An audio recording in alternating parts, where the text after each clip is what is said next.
समस्तीपुर जिले के शिक्षा भवन के समक्ष एक दिवसीय सभी शिक्षकों ने धरना प्रदर्शन किया और समान काम समान वेतन को लेकर नारेबाजी की। उन्होंने कहा कि सभी शिक्षकों को समान वेतन, सेवा शर्त एवं पेंशन योजना लागू करने आदि को लेकर जिला शिक्षा पदाधिकारी को ज्ञापन सौंपा।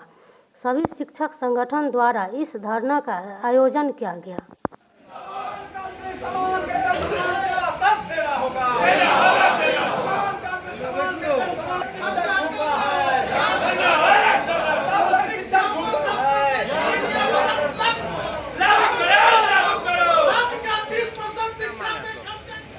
बिहार राज्य शिक्षक संघर्ष समन्वय समिति के आह्वान पर आज पूरे राज्य के सभी जिला मुख्यालयों में शिक्षक की जो 7 सूत्री मांग है उसको लेकर हम लोग धरना पर बैठे हुए हैं जिला मुख्यालय में। और हमारी जो प्रमुख मांगे हैं वो हमारे नियोजित शिक्षकों को पुराने शिक्षकों की भांति समान काम के बदले समान वेतन दिया जाए, उनके सेवा शर्तों को लागू किया जाए, पुरानी पेंशन प्रणाली को लागू किया जाए और हमारे जो नव प्रशिक्षित शिक्षक हैं उनको प्रशिक्षित वेतनमान दिया जाए। इन्हीं 7 सूत्री मांगों को लेकर जिले के सभी शिक्षक संगठन के हमारे शिक्षक और शिक्षिका बंधु आज इस धरना में भाग ले रहे हैं। और हम लोग धरना के पश्चात जिला पदाधिकारी को इस संबंध में ज्ञापन सौंपेंगे और जिला पदाधिकारी से अनुरोध करेंगे कि अपनी अनुशंसाओं के साथ उसको माननीय मुख्यमंत्री के पास प्रेषित करें।